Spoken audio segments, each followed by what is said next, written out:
ángeles toquen nuestra frente e impriman en ella la luz del Espíritu Santo santificado.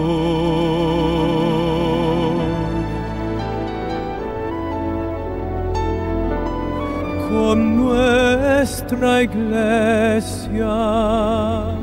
Venga a nosotros tu reino. Venga tu reino a reinar. Vendrá tu reino a reinar. Vendrá tu reino a reinar.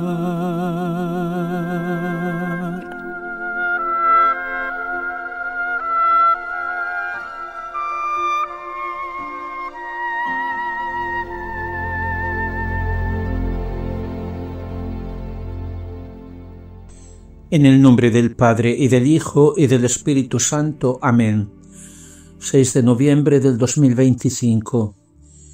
Queridos hermanos, en la fe de la Santa Iglesia, sin pretender dar lecciones a nadie, ofrezco a su buen sentido y a su buena voluntad mis reflexiones, con el deseo de ayudarles en este tiempo de tinieblas, de confusión y de extravío, para una formación básica en la fe y en el conocimiento del don supremo de la divina voluntad, para que sea nuestra vida. Otros luchan denunciando los errores y falsedades, el humo del demonio que ha entrado en la Iglesia a través de ventanas que debían estar abiertas solo a la luz. Como dijo ya en 1970 el Papa Pablo VI, yo combato en mi pequeña posibilidad anunciando y mostrando la verdad, como me concede el Señor en lo que ha llenado mi corazón y mi vida, en mis 55 años y medio de sacerdocio. Me mueve el deseo de mostrar la lógica y la belleza de la fe. Me mueve el celo por ver reconocida y honrada la palabra de Dios y el tesoro único que el Señor nos ha hecho descubrir gracias a los escritos maravillosos de la pequeña hija de la divina voluntad, Luisa Picarreta, actualmente sierva de Dios. Me mueve el santo temor de que a mí también pudiera reprocharme cuando dice en el profeta Ezequiel: vosotros no os habéis puesto en las brechas y no habéis levantado ningún baluarte en defensa de los israelitas para que pudieran resistir en el combate en el día del Señor. Y dice: he buscado entre ellos un hombre que levantase un muro y se alzara en la brecha ante mí, para defender el país para que yo no lo devastase, pero no lo he hallado. En efecto, dice en el profeta Malaquías, los labios del sacerdote deben custodiar el conocimiento y de su boca se espera la instrucción, porque es mensajero del Señor de los ejércitos. Y como dice San Pablo a su hijo espiritual Timoteo, te recomendé que invitaras a algunos a que no enseñen doctrinas diferentes y a que no hagan caso a fábulas y a genealogías interminables, que más sirven para vanas discusiones que para el proyecto divino manifestado en la fe. El fin de llamar así la atención es la caridad que brota de un corazón puro, de una buena conciencia y de una fe sincera. Por haberse desviado de ella, algunos se han vuelto charlatanes, pretendiendo ser doctores de la ley mientras no entienden ni lo que dicen ni alguna de esas cosas que dan por seguras. Y dice: llegará un día en que no se soportará más la sana doctrina, sino por ganas de oír cosas interesantes, los hombres se rodearán de maestros conforme a sus pasiones, rehusando escuchar la verdad para volverse a las patrañas. Todo esto está pasando en nuestra pobre y santa Iglesia, como nunca antes había ocurrido. Dice San Pedro en su primera carta: ha llegado el momento en que empieza el juicio a partir de la casa de Dios. Y si empieza por nosotros, ¿cómo terminarán los que se niegan a creer en el Evangelio de Dios? Escuchemos ahora estas palabras del Señor a Luisa Picarreta. En el volumen 17, el capítulo del 1 de mayo de 1925. Hija mía, ciertas misiones y oficios llevan consigo tales dones, gracias, riquezas y prerrogativas que si no fuera por la misión o por el desempeño del oficio, no sería necesario poseer eso que se tiene y que ha sido dado por la necesidad de desempeñar el oficio. Dice: además de mí está mi Madre Celestial, que tuvo la misión única de ser la madre de un Hijo que es Dios y el oficio de corredentora del género humano. Para su misión de maternidad divina fue enriquecida con tanta gracia que, reuniendo todo junto, todo lo de las demás criaturas del cielo y de la tierra, jamás podrán igualarla. Pero eso no bastaba. Para atraer al Verbo a su seno materno, abrazó a todas las criaturas, amó, reparó, adoró la majestad suprema por todos, de modo que ella sola pudo hacer todo lo que las generaciones humanas le debían a Dios. Así que en su corazón virginal tenía una vena inagotable hacia Dios y hacia todas las criaturas. Cuando la divinidad encontró en esta Virgen la correspondencia del amor de todos, se sintió raptar y llevó a cabo la concepción del Verbo, o sea, la encarnación. Y al concebirme, tomó el oficio de corredentora y tomó parte conmigo y abrazó todas las penas, las satisfacciones, las reparaciones, el amor materno hacia todos. Por tanto, en el corazón de mi madre había una fibra de amor materno para cada criatura. Por eso, con verdad y con justicia la declaré cuando yo estaba en la cruz, Madre de todos. Ella corría conmigo en el amor, en las penas, en todo, nunca me dejaba solo.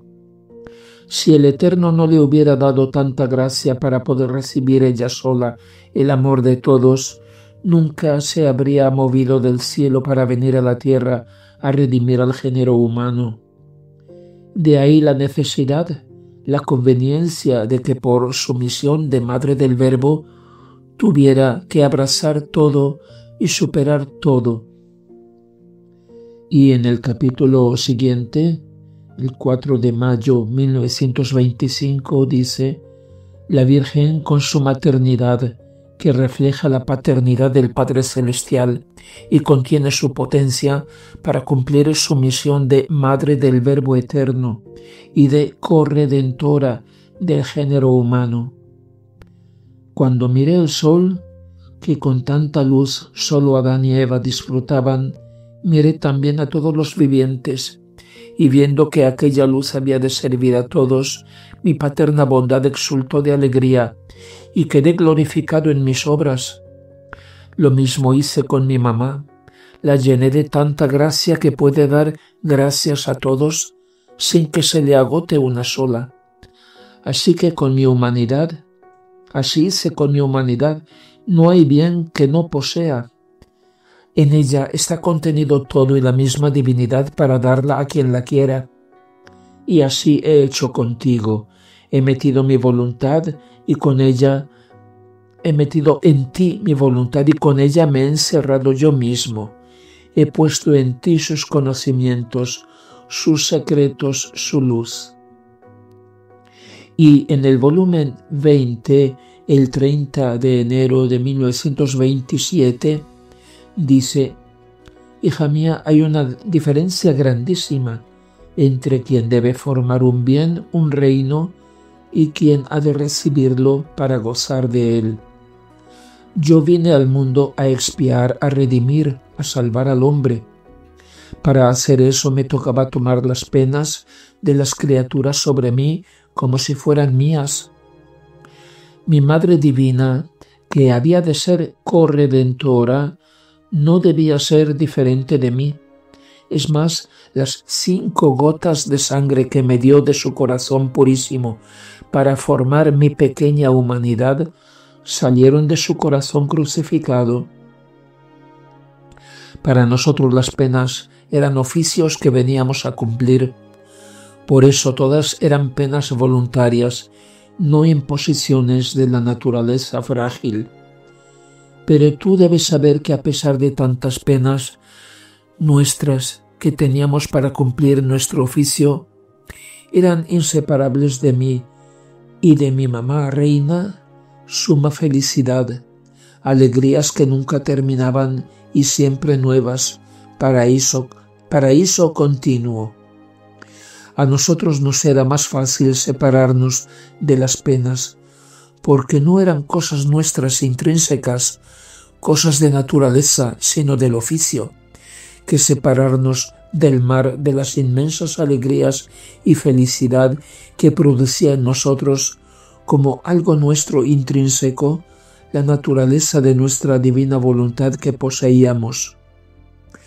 Como la naturaleza del sol es dar luz, la del agua apagar la sed, o la del fuego calentar y convertir todo en fuego, y si no lo hicieran perderían su naturaleza, así es la naturaleza de mi voluntad, que donde ella reina hace surgir la felicidad, la alegría, el paraíso. Voluntad de Dios e infelicidad no existe ni puede existir, o bien no existe toda su plenitud y por eso los arroyos de la voluntad humana forman las amarguras a las pobres criaturas. Para nosotros, en quienes la voluntad humana no tenía ninguna entrada, la felicidad siempre era colmada. Los mares de las gracias eran inseparables de nosotros. Incluso en la cruz, y estando mi madre crucificada a mis pies divinos, la perfecta felicidad nunca se separó de nosotros.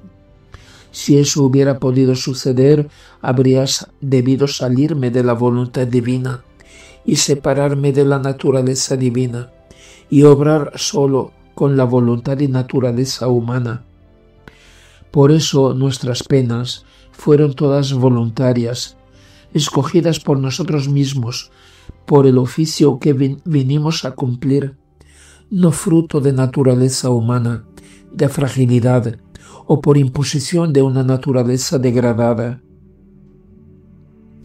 Ha llegado el momento de tener clara la diferencia entre autoridad y magisterio, porque quien tiene una autoridad no significa que posea o que enseñe siempre la verdad. Toda autoridad que tienen los hombres viene de Dios. La autoridad de los padres sobre los hijos, la del esposo, como dice San Pablo, cabeza de la esposa, su autoridad respecto a ella, la de los gobernantes sobre sus conciudadanos, la de los diferentes pastores de la Iglesia, párroco, obispo, papa. Esté claro, la autoridad no viene de abajo, del pueblo. El pueblo, el cuerpo social, puede delegar a alguien que lo represente, pero la autoridad que representa la de Dios viene de Dios. Jesús dijo a Pilato: «Tú no tendrías ningún poder o autoridad sobre mí si no se te hubiera dado de lo alto». Y el apóstol Santiago dice: «Todo buen regalo y todo don perfecto viene de lo alto y desciende del Padre de la luz». Pero ¿cuál es su objetivo, la finalidad de la autoridad delegada por Dios? La de ayudar a los subordinados a que cumplan la voluntad de Dios. Por eso nunca podrá contradecir la verdad. San Pablo dice en la 2 Corintios: «No tenemos ningún poder o autoridad contra la verdad, sino en favor de la verdad. Por tanto, no se deben confundir estas dos cosas, autoridad y magisterio, las cuales sin embargo deben caminar unidas, pero servirse de la autoridad, o sea, servirse de la voluntad de Dios en nombre de la obediencia para querer imponer la voluntad del hombre cuando se separa de la voluntad de Dios o cuando contradice la verdad que viene de Dios, es diabólico. Por eso, Pedro y Juan, leemos en los Hechos de los Apóstoles, replicaron al sumo sacerdote: si sea justo ante Dios obedeceros a vosotros más que a Él, juzgadlo vosotros mismos. Nosotros no podemos callar lo que hemos visto y oído. Por eso, quien tiene una autoridad debe estar muy atento para no sustituirse a Dios. Por tanto, no basta decir que una determinada enseñanza o una cierta ley viene de la Iglesia. ¿De cuál Iglesia? De la que permanece fiel a la verdad, al Evangelio de Jesucristo, a la sana doctrina, o más bien a un cierto número de sumos sacerdotes, escribas y doctores de la ley, fariseos y saduceos modernos, que ocupan el puesto de pastores y autoridades en la Iglesia. Por eso el Papa Benedicto XVI, pocos días después de su toma de posesión como obispo de Roma, dijo: el Papa no es un soberano absoluto cuyo pensamiento y voluntad son ley. Al contrario, el ministerio del Papa es garantía de obediencia a Cristo y a su palabra. Él no debe proclamar sus propias ideas, sino vincularse constantemente a sí mismo y a la Iglesia, a la obediencia a la palabra de Dios, frente a todos los intentos de adaptarla y de diluirla, como frente a todo oportunismo. Ser vicario no es ser sustituto y menos aún sucesor. Quiere decir hacer las veces de quien tiene la autoridad, el cual se hace presente por medio de su vicario. El vicario no se pertenece totalmente a aquel que lo ha designado, llamándolo a cumplir esta misión. Sumo honor ser de algún modo vicario de Dios. Cristo ha querido como vicario suyo respecto a la Iglesia a Simón Pedro, designado por el Padre. Tanto Pedro como todos sus sucesores no tienen ya derecho a ser ellos mismos. Por eso adoptan un nombre distinto del suyo propio, sino que han de ser Jesús por medio de ellos. El dulce Cristo en la tierra, como Santa Catalina de Siena llama al Papa. Por lo tanto, Pedro representa, es decir, hace presente a Cristo ante la Iglesia, e igualmente representa a la Iglesia, la esposa, ante Cristo. Por eso a Pedro, es decir, a la Iglesia, Jesús le pregunta: ¿me amas? Y a la respuesta afirmativa añade: apacienta mis corderos, apacienta mis ovejas, son míos, no son tuyos. Tú no eres el dueño de mi Iglesia, sino que me representas. Ante ella, tú y yo somos una sola cosa, el buen pastor. El plural majestático que antes empleaban los papas, nos, no era por ser majestático, majestuoso, sino porque son dos en uno. Así que, mi querido Pedro, tú eres el vicario de Cristo, pero si de alguna forma quisieras sustituirlo, suplantarlo, en el cuidado y en la guía de su rebaño, serías el vicario del anticristo, lo cual en medida menor se aplica a cualquier tipo de autoridad. Les he compartido algunos textos de la pequeña hija de la divina voluntad porque sé que en varias medidas Dios nos ha robado el corazón con sus escritos que empiezan a formar parte de nuestra vida como ella, en plena comunión con la fe de la Santa Iglesia. pero parece que llega el momento de una gran decisión ante Dios. ¿Pero de verdad creemos? ¿Amamos más la verdad o en el fondo preferimos nuestro yo? Gloria al Padre y al Hijo y al Espíritu Santo, como era en el principio, ahora y siempre, y por los siglos de los siglos. Amén.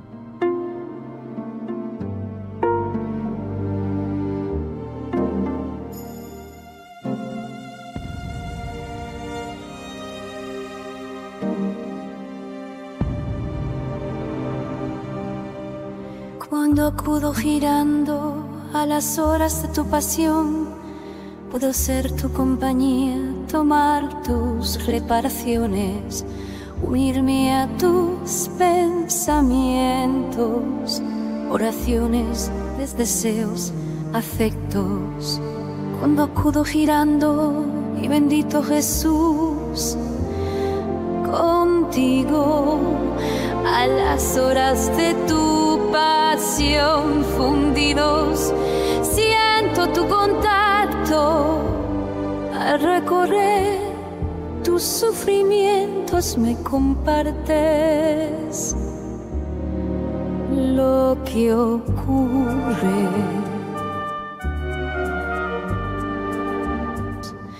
Y sientes retirarte los clavos, romperte las espinas, endulzarte tus llagas, quitarte los salivazos, cambiar en bien el mal, que todo te hacemos.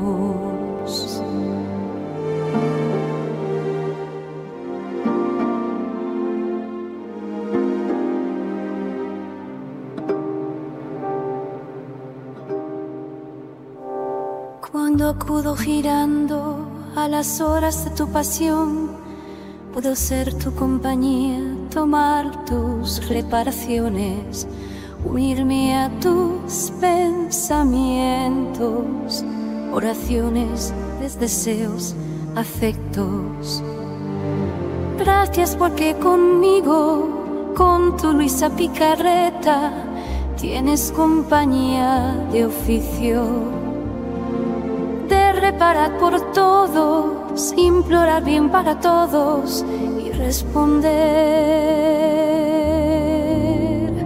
por tus hijos.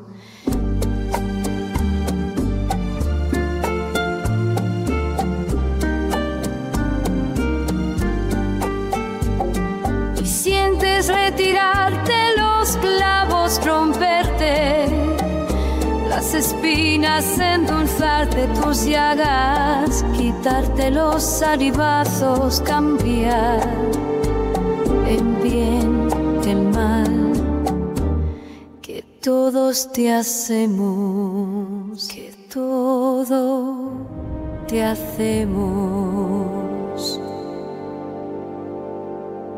Perdón, Jesús, perdón. A nombre de todos, tu hija pequeña. Perdón, Jesús, perdón.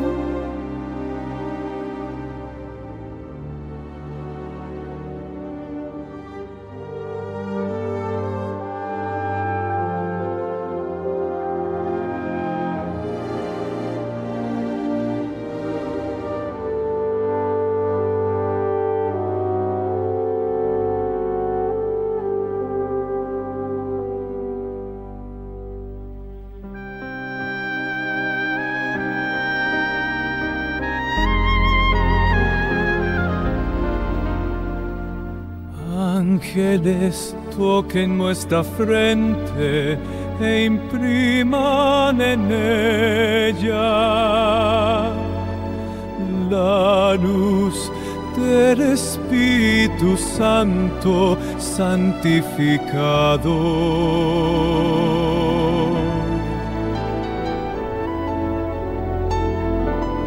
Con nuestra Iglesia. Ven a nosotros.